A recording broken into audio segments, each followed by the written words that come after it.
You're watching Kenosha Community Television.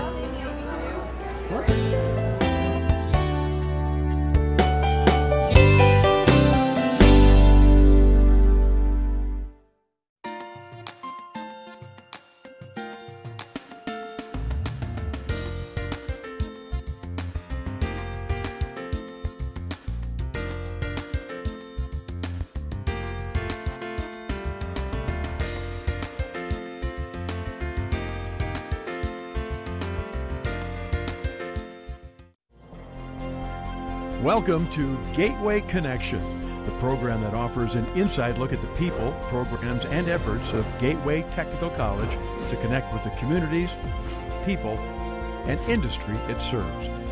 Gateway Connection.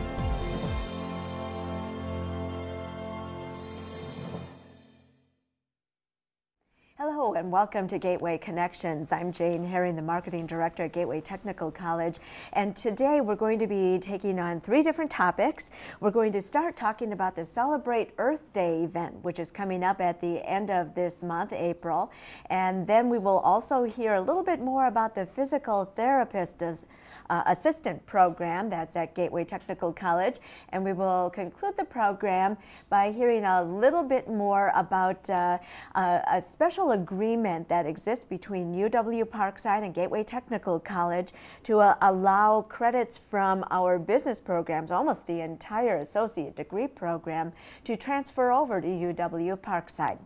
So let's begin, though, talking about Celebrate Earth Day, and we're in, I believe it's year number 8 for Celebrate Earth Day at Gateway Technical College, and it certainly has been growing each and every year. With me today, I have Kate Jerome, who is with the Horticulture Program, and Lee Colony, who has been coordinating a lot of the events that are going on, as we call it, up at the Center for Sustainable Living. So between the two of you, we're going to cover 2 of the 3 areas on the Kenosha campus that will be celebrating Earth Day, Saturday the 26th of April from 10 until 2. I think a favorite has long been the horticulture area. People are, and especially this year, they are ready to grow. What kind of things are you going to be doing at the center to get people, first of all, interested in planting? Well, first of all, we're having a big plant sale. That's always a favorite of everybody's. We will have, this year, we'll have fruit plants for sale, bare-root fruit plants. And that's new. I know that's you've been new. wanting to do that. That's new. Wow, we'll have cool. strawberries and gooseberries and currants and fruit trees as well. And we'll have some annuals. We'll have cool season vegetables. We have lettuce planted in little pots, so we'll have a lot of different things for this plant sale. This is a cool season, though. Our big plant sale will be later in the year. We're also doing a tree giveaway. We'll be giving away oak trees to people that do a little bit of a treasure hunt on the campus, and they come and their reward is a tree, an oak tree of their choice. We will be having, we have activities for kids. They'll be planting geopets. They'll be doing seed starting in recycled containers to sort of teach them about the sustainability. We'll have our big compost pile where you can bring your own buckets and take compost home. We were talking about the creek, and I know that that's one of the activities that you're going to be looking at up at the Center for Sustainable Living. And you'll notice that we always say up at the center because it is up the hill that is behind our campus also. And a lot of people don't venture up there, but we have shuttle buses that'll take you up first to the barn at the top of the hill, and that's where Lee will be set up with tell us first about the water component, and then we'll bounce back to Hort. Sure. Well, the barn area, or the watershed for this event, will have a lot of water-related activities. You spoke about Pike Creek. Mike Shuck, who's the head of our Water Resources program here, will have a microscope, and it's a microscope that's used in water quality. At different municipalities. That will actually show the different organisms that's in Pike Creek. He'll have that displayed on the wall so people can go up there, and he'll give sheets and they can identify what is in Pike Creek. Bong Recreation Area, again, will be bringing out their animals. Many of them are water related, the turtles, the frogs, the salamanders. Which is great for kids to get the opportunity to see them. Kids love it. And actually that shed area. I would too. I'm a kid. Yeah, really is focused on kids from age 2 through middle school. and actually parents love it as well. There will be an activity for the smaller ones to fish out or clean up the lake for the fish that are in there. There will be another station where children can learn about oil spills and sort of what happens to ducks, and then the fact that it's actually Dawn liquid soap that cleans out many of these animals that are involved in oil spills, and they'll be able to clean the ducks. We have several middle schoolers from Mahone Middle School who will have their own activity called Drop in the Bucket, which is a water resources activity, and that really is aimed at children from about 4th grade through 8th grade. We'll have some games there, water-related games for the children. And then finally, on the back wall in there, we will have some of the posters from KUSD and other area schools, which are focused on water resources and the environment and water there. So. And I know there's lots more to see at the center, and we'll talk about that in a little bit. Sure. But we've been talking about things kids enjoy, and I know worms are big. and you're back with more worms, aren't you, this year? Worms. We'll have a vermicomposting demonstration. Vermicomposting means composting with worms. We have really active bins right now, and so the kids will be able to put their hands in and play with the worms. And excellent. It's always a big draw. Well, it's a big draw for adults too. It's not just the kids. Sounds like I don't have to touch them. Right. You don't have to touch them, but actually they're kind of fun when they crawl through your fingers. Yeah, sure. So we'll have vermicomposting going on. One of the kickoff events that we're doing for our program is we will have a new resource center that will be open starting on Earth Day. And this is a place where our students get the opportunity to produce materials, to learn software, running a garden center, for example. They get to produce fact sheets for the public, and so the public can come in if they have a question. We'll have a microscope in there with television screens, so you can bring a bug or a disease in, put it under the microscope, flash it up on the screen, we'll identify it, and then we'll have fact sheets that will help you take care of it. So I think it's going to be really a fun place to go, and it's open for the public, so they can come in and ask us questions, which would be nice. Oh, that's going to be so useful, especially when people are thinking, oh yeah, last year I had a problem with, wonder what, and I never did get around to dealing with it, so that sounds perfect. Right. So you have a lot of fun things. I know that there are also vendors who are very related to your program area. Right, we'll have horticultural type vendors in our area with information, and I'm sure they'll all have their little free giveaways as well. And then at noon, I believe, is the ribbon cutting for the Brookhouse Arboretum, which is new to our program as well.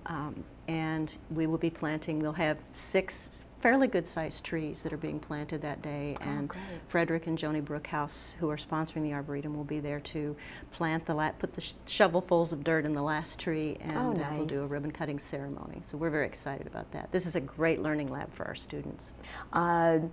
We were talking also about things going on at the Arboretum at noon, but we should also mention again that the entire event begins really at the Pike Creek Center at 8:45. Right. Then at 9 o'clock is the cleanup. Then everything else on the campus begins at 10 o'clock. And it's happening in 3 areas: the technical building, which is in the main complex of buildings. And there you'll see a lot of vendors who are from not-for-profit organizations and from for-profit organizations that all have an environmental theme. There will be plenty of children's activities also going on there. There will be a computer recycling area. So that's in the losing my train of thought here, but in the technical building, then you just walk across the sidewalk and you'll get to the Pike Creek Center, and that's where all the horticulture activities are going. Throughout the area, you'll have the shuttle bus that will just take you up the hill to the Center for Sustainable Living, which is a demonstration area. And we will have horse and carriage rides that will be going around the complex too. And they can take up to 4 people at a time, and we'll give short rides for free for everybody who comes. And each family who comes to celebrate Earth Day will get a free reusable grocery bag. You can put all the materials and the great freebies that you can pick up at Earth Day and be able to take that around through all of these different locations. And kids' activities are happening at each of the 3 locations. So come early because you're going to want to keep staying, and we do have food that will be on sale in our commons, so you can stay for lunch. Now we were starting to talk about the house. Yes. Describe the Center for Sustainable Living and what types of things they can see there. Sure. So in addition to, again, the shed, which has a lot of hands-on activities about, environmental and green practices, the Center for Sustainable Living will have a scavenger hunt early in the day for children. There is a Bare Walls art exhibit. Area children have made environmentally focused art exhibits, which will be, the winners of that will be announced at 10:30 at the Center for Sustainable Living. In the afternoon, there will be a green products and green living practices, I guess you could say, event or talk. Behind the center then, there are 2 outdoor walks which begin. One is Rick Fair from the Audubon Society will be giving bird walks back there. And the kids love them and adults love them as well. Yeah. And he also recently put up some bluebird houses, so he will loop to those houses and come back and talk about the birds and actually call to them with a smartphone that he has. And then Boy Scouts from Troop 594 will give an environmental orienteering run where they will teach the participants to begin with how to use a compass, and then they will go to 15 waypoints along the way on the property right behind the center. And these are different environmental features that you could find in an urban property or suburban property. So I think people can really tell there are really numerous activities happening in numerous locations on the property.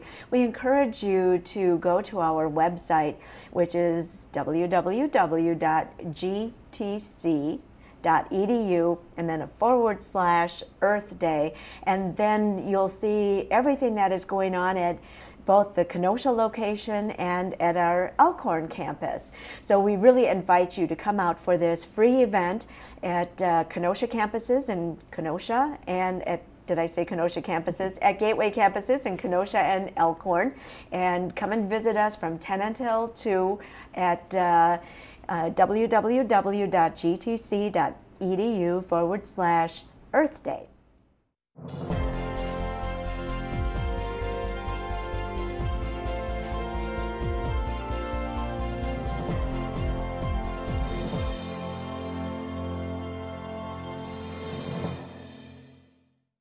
The hamstrings, because your hamstrings do knee flexion. Okay. Gateway Technical College's Physical Therapist Assistant Program is your pathway to a rewarding career helping patients with injuries or debilitating diseases become more functionally independent. And then reciprocal is going to be this way. Physical Therapist Assistant Program is a program offered on the Kenosha campus.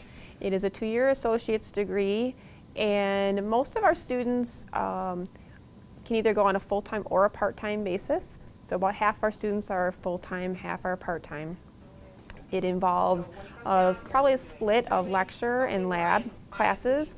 In the lab classes, we try to do as much real-world experience, real patient scenarios, so that our students can have an idea of what it's like to actually treat patients out in the workforce. How a typical class runs is we have a lecture portion of the class where you learn all the basics and the specifics behind the theory, and then we try to directly correlate that to the labs so that what you learned in the lecture, you can see how it fits into treating a real patient. I really like learning about the body, so I like when we're learning about disorders and pathologies of the body, but I also like learning the therapeutic exercise that's necessary to correct those disorders. In the first semester of student classes, you're on campus and it's all in the classroom. So we have a combination of lecture lab in the classroom. The second semester, the student gets assigned to a clinical setting where they spend 12 hours a week in the clinic with a licensed PT or PTA. And then in the third semester, they spend 16 hours a week. And in your final semester, you're actually on clinicals for a 40-hour full-time week for 8 weeks. Students wishing to pursue a bachelor's degree can take advantage of Gateway's articulation agreement with UW Parkside. So we actually have an articulation agreement with Parkside where they go to Parkside for their initial year of study. Then they come to Gateway for their second and third year for their associate's degree. And then the final year, they go back to Parkside to finish up the coursework, and they end up graduating with their associate's degree in physical therapist assistant, and they can be licensed and work in that. And they also graduate with a bachelor's in applied health science. Go and hook line, and let's put the band around like his knees here. So in this program, the instructors really try to give our students as much hands-on experience as possible. We want them to be able to learn the skills in the classroom setting and then try to apply those to as many situations as they can. This will ultimately help you be prepared when you go out into the workforce. The information that we go through is very fast-paced, but we get practical application for everything that we learn. And you really see that what you're going to be doing in the workforce. Labs will teach students how to use equipment and techniques that are used with real patients. So we try to give our students as much exposure to treatment options as possible. And if we have also had, there's the equipment that we have had brought in to show students if we don't actually have it in our facility, so that they can have an opportunity to learn all of those. All the devices that we would use to help, increase a person's range of motion or strength or proprioception, their balance. And I work part-time as a rehab aide in a clinic, and we don't even have all the devices that we have to practice on here. So I feel like I'm being really well prepared for what I will find in the workforce. Employment of physical therapist assistants is expected to increase 46% from 2010 to 2020, and Gateway has seen a 100% rate for all program graduates. A very competitive median annual salary for PTAs in 2010 was $49,690.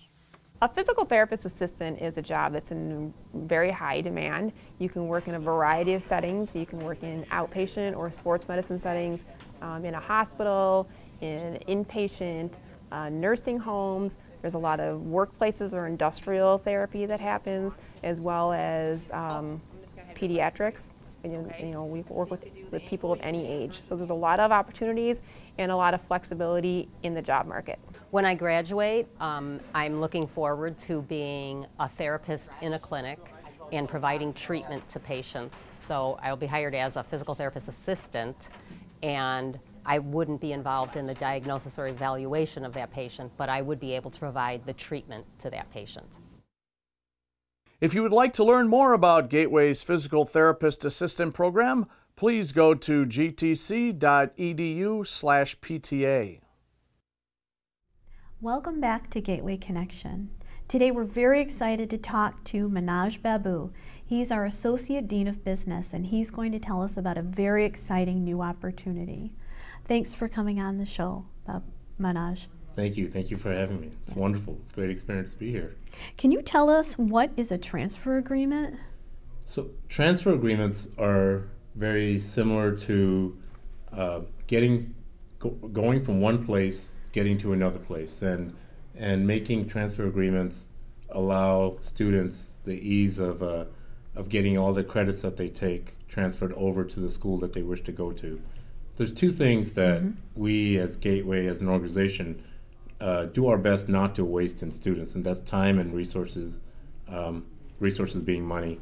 So obviously if they take a class here at Gateway, the goal is for that class to be transferred over to their whatever partnership institution we're headed towards. Today was a prime example of University of Wisconsin Parkside, where it transfers over evenly. So the English that you take at Gateway is the English that you take, you would have to take at Parkside. So it sounds like a lot of advantages for students. Oh, it's tremendous. As I said, who wants to waste time and money? No one. So especially for a student to know that they can take classes here at Gateway at a fraction of the cost and transfer over into whatever university we're going to, Parkside, they can still get all the credits, and the core competencies on the classes are covered. So it's a win-win for everyone around. Oh, that's fantastic. How did this new transfer agreement come about? Well, there were lots of students going to Parkside, and they were asking, what classes do I get transferred over? And we soon figured out that we didn't have a system in place, a viable system in place that we can sustain, and we can create a pathway. So we thought when I say we, it's a collective body. A group of us got together and said, how do we create a system where the student has a success, has all the benefits, and both organizations get benefit as well from that. So it was a collective effort on everyone's part, and I think the benefit is in the student themselves. Oh, certainly. Can you tell us a little about the 7 business programs that qualify for the transfer agreement? Yeah, so we decided to take business as a whole, and we broke down the business programs into the 7 programs. Accounting, you're going to make me list all 7 of them.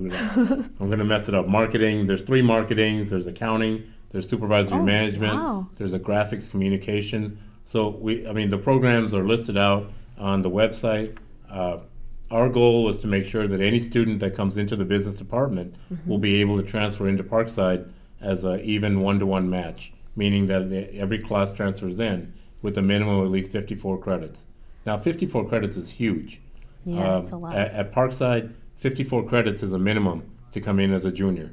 So a student would actually come into Parkside as a junior level standing and be right on track with the others that have been paying the little bit higher rate, going the first 2 years at Parkside, when this student from Gateway can get a reduced rate and still be right on track with his peers at Parkside as a junior. Wow, what a nice opportunity for people. It is, and as I said, this is a collaboration between University of Wisconsin Parkside faculty and staff and administrators and Gateway faculty, staff, and administrators.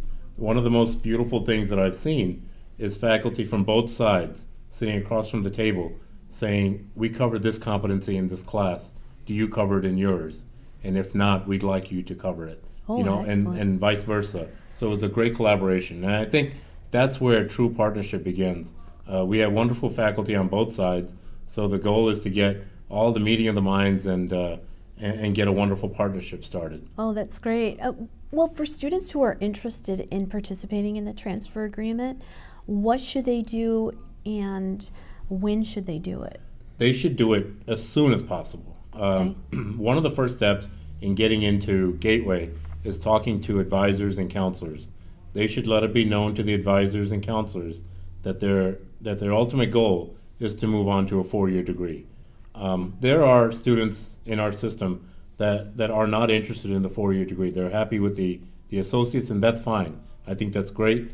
If you are interested in the 4-year approach, there's definitely a different set of classes that you would have to take that would transfer over. So the goal is to make it as easy as possible, but also you have to know well in advance what you're going to do before you graduate. I see. So say someone starts out in a different program, it's not one of these 7 business programs, and then they decide to transfer over to a business program that would be able, so they'd be able to use the transfer agreement. Would some of their credits transfer to that? Yes. They would. The goal is to list it out, though. Obviously, they need to talk to their counselors and advisors. There is a good deal of due diligence here on the students. They have to understand that if this is their intent, if the intent is to go on to a 4-year degree at Parkside, they have to go down a specific track that we've created for them. I see. A lot of the classes are similar, but there are some classes that are accepted by Parkside that we offer here at Gateway that they would have to take. Okay. Now, coming in from another degree, it might cause a semester or 2 lag. Now, what that means is they have to get caught back up into our program again. I see. And being caught up, they need to take the classes that we've identified as transferring a 1-to-1. Okay, so for those who are interested in taking advantage of this transfer agreement, what should they do to make sure that they are following the proper course of study? Our administration and staff did a wonderful job in creating what's known as a transfer map. Mm-hmm. So it tells you exactly what classes to take every semester you're here. So as long as you stay on track and you're able to take those courses, everything that you take will be able to transfer over. So it's real easy. You can look at the curriculum guide as a base for understanding what classes to take, but there is a real simple transfer guide map that pretty much spells out on the first semester you take these 3 courses and those 3 transfer over. On the second semester you take these 4 courses and these 4 transfer over. Oh, I see. So it's a great. I really am impressed with our faculty and staff administration for coming up with something like that and making it so easy.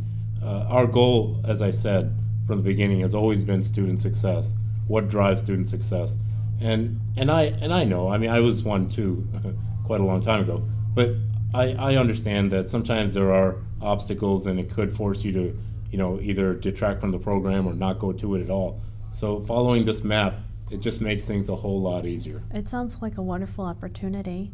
Now, related to that, we just had a transfer fair. Mm-hmm. Can you tell me a little bit about what the transfer fair is? Sure. The transfer fair is a great way for students to talk to 4-year universities out there. Mm-hmm. This year we have it on 2 campuses, Elkhorn and Racine, and we have well over 25 colleges coming in. And these are pretty big name schools. University of Wisconsin-Madison, Marquette. Wow. So these are big schools coming in, and it's amazing sight. It's a great. It's just awesome to see the different colors from different schools and the students walking around from table to table, finding out what's the best fit for them. Mm-hmm. Again, our whole approach as a team was to find out what's the best way we can do this for students. How do we ensure their success after Gateway? There's also an after Gateway period. Once they do graduate, what now? I mean, so the best thing to do is to identify what it is that you want to do, where it is that you want to go to, and how do you do it. What were some of the questions that students asked at this transfer fair? It was simply, if I come, what kind of financial aid is available? Mm-hmm. What are my classes? Are they going to transfer over? What else do I need? Is there a placement test? What would I get out of going to University of Wisconsin-Madison versus Cardinal Stritch versus any of the other schools out there? And it's up to the student to be able to identify opportunities of success for them, because it's not just made for one student. It's made for all students, but it's up to the student to do the diligence and to do the research behind it to find out what is the best match for them. Not every school is an ideal match for everyone. But I can pretty much guarantee that out of 20, 25 schools there, one's going to come up as a pretty high fit. Oh, it's very exciting, too, giving students so much more opportunity to continue their education. Mm-hmm. Just in closing, do you envision any more programs that might have other transfer agreements with them? We do. I'm the Associate Dean of Business, but our overarching division is Business and IT. So our goal is to bring our IT group in here as well and go through the same process as faculty, administration, and staff, sit across from the table and identify core competencies that can be transferred over class to class. And I don't want to let the cat out of the bag just yet, but I've got my fingers crossed on summertime as a completion rate for the IT program. And there's 7 programs in that. So altogether, our goal is to have 14 transferable programs with a minimum of 54 credits each program. Oh, fantastic. Yeah. Thank you so much for talking to us today.